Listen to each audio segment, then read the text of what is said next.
La thématique, c'est tout simplement le sujet de votre business en ligne. Et c'est très important de choisir une bonne thématique pour votre avenir, pour l'avenir de votre business en ligne, parce que si vous ne choisissez pas une bonne thématique, une thématique qui va être mal positionnée, une thématique où il va y avoir pas de potentiel économique, bref, que vous tombez dans les principaux pièges qu'il peut y avoir dans le choix d'une thématique, c'est-à-dire le choix d'un sujet pour votre business en ligne, vous risquez au bout d'un moment de vous retrouver dans une voie de garage. C'est ça, c'est-à-dire que tout simplement vous vous retrouvez dans une voie de garage, mettre des efforts, commencer à le faire pour vous apercevoir au bout de 1 mois, 2 mois, 6 mois que vous êtes dans une voie de garage et qu'il faut tout recommencer à zéro et que tous les efforts que vous avez fait pour ce business en ligne finalement n'auront servi à rien.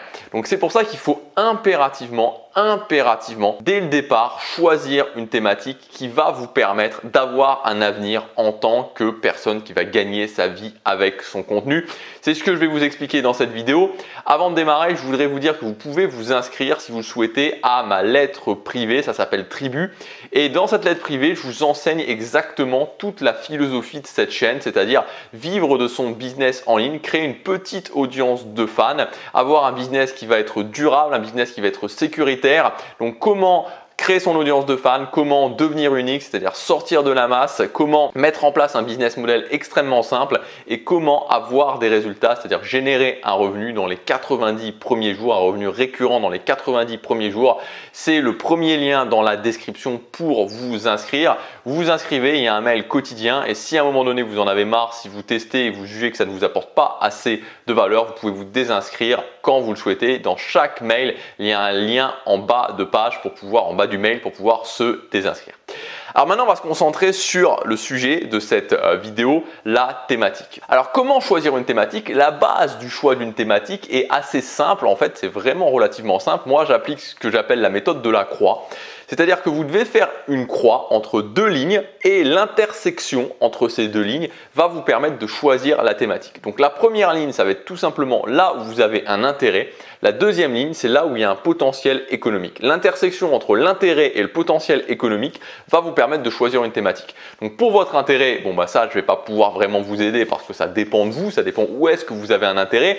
Et quand je dis un intérêt, c'est un intérêt vraiment relativement important. C'est-à-dire quelque chose, vous pouvez en parler sur le long terme, pas quelque chose, donc c'est toujours mieux de prendre quelque chose où vous avez un intérêt depuis un certain temps parce que si vous avez un intérêt naissant, au final vous ne savez pas vraiment si c'est réellement un intérêt et le but, c'est très important, il faut savoir que dans la création de contenu, il y a énormément de choses qui passent, notamment quand vous faites des vidéos.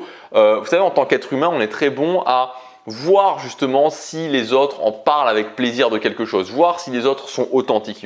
Donc il y a énormément d'informations, si vous voulez, qui vont passer par votre manière d'être quand vous faites des vidéos. Et si on sent bien que dans les vidéos, vous les faites, mais vous les faites vraiment parce qu'il faut les faire, ça va se ressentir et ça limitera votre business. Donc c'est important que la thématique, que votre intérêt ne soit pas un intérêt naissant, mais que vous savez que vous avez relativement quand même un intérêt pour cette chose-là. Donc ça c'est le premier point, la notion d'intérêt. Et ensuite le deuxième point, c'est la notion, donc la deuxième ligne pour faire l'intersection, c'est la notion de potentiel économique. Donc la notion de potentiel économique n'est pas très compliquée en soi parce qu'il suffit simplement qu'il y ait de la concurrence. Donc s'il y a une concurrence, s'il y a de la concurrence, ça veut dire que vous êtes sur quelque chose qui peut être intéressant, qui peut vraiment être intéressant. Aujourd'hui, ça fait maintenant, ça fait plus de 10 ans que la création de contenu, ça existe. Donc ça veut dire que là où il y a en général la plupart des sujets ont été exploités. Donc le potentiel économique, c'est là où il y a de la concurrence. Donc la méthode de la croix, c'est mon intérêt, le potentiel économique, l'intersection entre les deux. Donc vous pouvez faire une liste de vos intérêts. Ensuite, vous faites une liste par rapport à ça. Vous dites, OK, chacun des intérêts, est-ce qu'il y a de la concurrence ou pas? Donc est-ce qu'il y a un potentiel économique ou pas? Et ça va vous donner les thématiques les thématiques que vous pouvez choisir. Alors juste une chose que je voudrais rajouter au niveau du potentiel économique, ça peut arriver directement que dès le choix de la thématique, avant même le positionnement, vous puissiez tomber sur une pépite et qu'il n'y ait pas de concurrence. En fait, qu'il n'y ait pas de concurrence. Moi, je vous donne un exemple. L'année dernière, j'ai coaché quelqu'un. Cette personne s'est lancée dans cette thématique. Il n'y avait pas de concurrence et il a cartonné avec ça.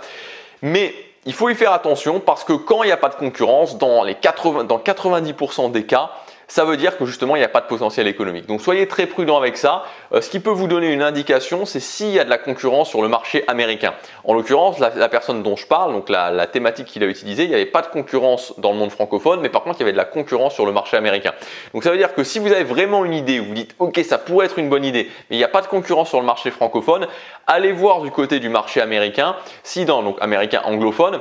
Si sur le marché anglophone, il n'y a vraiment pas de concurrence, là, il y a très peu de chances que ce soit une bonne idée. Une fois que vous avez votre thématique, donc dans la plupart des cas, vous aurez votre thématique, il y a de la concurrence sur le marché francophone. On va passer à la deuxième étape, qui est en général l'étape la plus compliquée, où il y a beaucoup de gens qui ont du mal par rapport à ça, c'est l'étape du positionnement.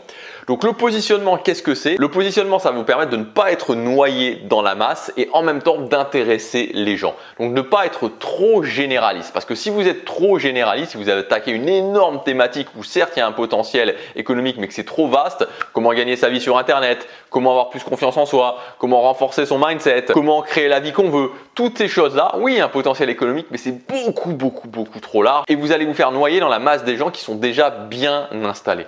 Donc il faut se positionner, c'est impératif. Je sais que ça pose problème à beaucoup de gens. On va dire que quasiment peut-être je sais pas moi, 29 personnes sur 30 qui se lancent dans la création de contenu ont ce problème au niveau du positionnement.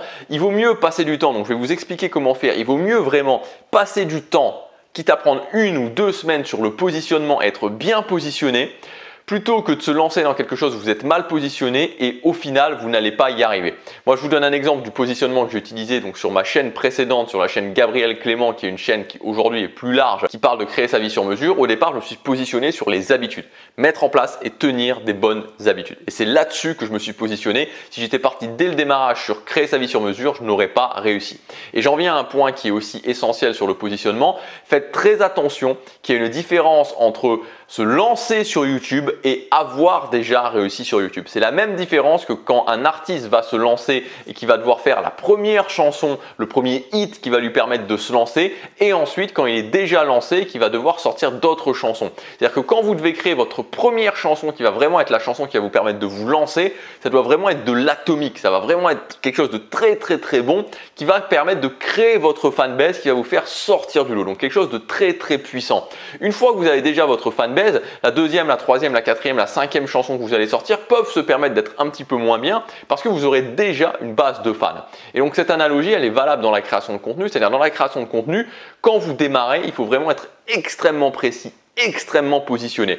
Le problème, c'est que beaucoup de gens prennent l'exemple justement de personnes qui sont déjà bien installées, vont dire mais oui, mais regarde, lui il n'est pas positionné, lui il parle d'un sujet extrêmement large. Oui, mais lui il a très certainement commencé soit beaucoup plus tôt que toi au moment où il y avait tellement peu de concurrence qu'on pouvait se permettre de ne pas être positionné, soit il était positionné quand il a commencé, par exemple c'est mon cas. Donc il faut vraiment être très vigilant par rapport à ça. Alors le positionnement, qu'est-ce que ça va être basiquement? Ça va être de se dire est-ce que je résous un problème extrêmement précis? Est-ce que dans votre thématique, vous résolvez un problème extrêmement précis?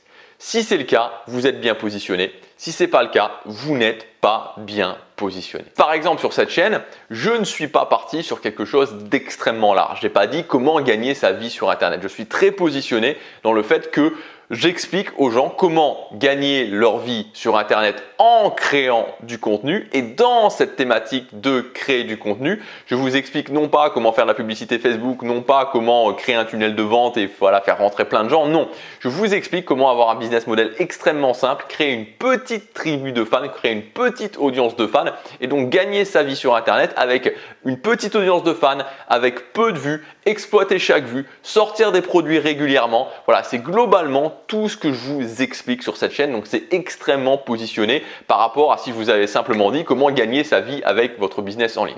Donc vous, par rapport à vous, quand vous vous positionnez, vous devez vous dire ok, est-ce que je résous un problème précis? Comment avoir plus confiance en soi? Comment changer sa vie avec son mindset? Comment trouver un job? Tout ça, c'est pas positionné, c'est pas suffisamment précis. Donc pour vous aider par rapport à la problématique d'un problème extrêmement précis, vous pouvez vous demander qui, quand, comment. Donc qui, c'est les personnes que je vais viser. Quand, c'est à quel moment particulier de la vie je vais les viser. Comment, c'est quelle méthode je vais utiliser. Donc qui, ça peut être, est-ce que ça va être les étudiants, est-ce que c'est les personnes qui ont 30 ans, qui ont 40 ans, est-ce que c'est les hommes, est-ce que c'est les femmes, est-ce que c'est les personnes, c'est plutôt les seniors. Quand? Ça va être quel moment de la vie? Est-ce que quand justement j'ai pas encore un travail, quand j'ai perdu mon travail, quand je viens de me séparer, quand je veux retrouver une relation de couple que je suis célibataire? Bref, voilà, ça c'est quand. Et ensuite, comment? C'est quelle est la méthode concrètement que j'utilise? Est-ce qu'il y a une méthodologie particulière que j'utilise? C'est vraiment les questions à vous poser. Alors vous n'êtes pas obligé de faire un positionnement qui va parler de qui, de quand, de comment. Vous n'êtes pas obligé d'avoir les trois, mais c'est bien d'être vraiment super positionné pour que ce soit vraiment quelque chose de précis, que vous ciblez des gens qui ont un problème particulier et ça va vous aider ensuite dans plein d'autres choses. Par exemple, quand vous allez sortir des formations, du coup, vu que vous êtes bien positionné, les gens vont avoir ce problème-là ou ces 2-3 problèmes-là. Vous allez sortir une formation sur ce problème-là ou ces 2-3 problèmes-là et boum, ça va matcher. Si vous êtes trop large, vous allez avoir plein de gens qui vont arriver, qui ont plein de problèmes différents. Vous allez sortir sur une formation sur un problème, mais un problème qui sera le problème peut-être de 1 ou 2% de votre audience. Donc forcément, ça ne va pas fonctionner. Et aussi un point très important que vous devez vous poser, enfin la question que vous devez vous poser au niveau du positionnement, c'est comment vous pouvez démontrer. Comment vous pouvez démontrer que vous avez une valeur à apporter. Parce que si par exemple vous faites un positionnement, comment je peux aider les gens qui ont plus de 50 ans à retrouver un emploi en par exemple 90 jours, ok, vous dites ça. Ok, concrètement, ça pourrait être un très bon positionnement de dire comment je vais aider les gens qui ont perdu leur emploi, qui ont plus de 50 ans à retrouver un boulot en 90 jours. D'accord. Mais qu'est-ce qui prouve que concrètement, vous avez de la valeur à apporter à ces gens-là? Vous ne pouvez pas vous improviser comme ça du jour au lendemain et dire simplement « Ok, bah moi je suis un expert là-dedans » et penser que les gens vont vous croire. Donc c'est important aussi de réfléchir dès le départ à dire « Ok, qu'est-ce que j'ai fait? Quelle est mon expérience? Quelles sont les choses concrètement où je peux dire que j'ai quelque chose à apporter aux gens. » Moi, sur les habitudes, j'ai pas simplement dit, bah voilà, je vous apprends comment mettre en place des habitudes. J'ai commencé à dire, ok, je sais mettre en place des habitudes dans ma vie parce que ça fait plusieurs mois maintenant que j'ai mis en place des habitudes dans ma vie, que j'ai commencé à mettre en place des habitudes dans ma vie et je vais vous le prouver au quotidien en faisant une vidéo par jour sur YouTube. Voilà, c'est comme ça, c'est l'une des preuves parmi d'autres que j'ai mises en place pour prouver aux gens justement que j'étais capable de faire ça. Alors peut-être que maintenant quand je vous dis tout ça, vous dites waouh, ça a l'air compliqué, c'est pas si compliqué que ça, très objectivement, c'est pas si compliqué que ça, il faut juste se poser tranquillement, mettre les choses sur un papier, y réfléchir. Si vous voulez aller plus loin dans cette thématique du positionnement, parce que j'en parle vraiment en détail dans ma lettre privée Tribu. Cette lettre privée, je vais vous apprendre à développer votre valeur unique, donc vous positionner, je vais vous apprendre à créer votre audience de fans, je vais vous apprendre à avoir des résultats rapides en 90 jours, donc générer un premier revenu complémentaire en 90 jours, le tout avec un business model simple et sans énorme prise de tête technique. C'est le premier lien dans la description, vous cliquez sur le lien, vous arrivez sur une page, vous rentrez votre adresse email et vous allez commencer à recevoir un mail quotidien. Moi je vous dis à tout de suite dans le mail du jour.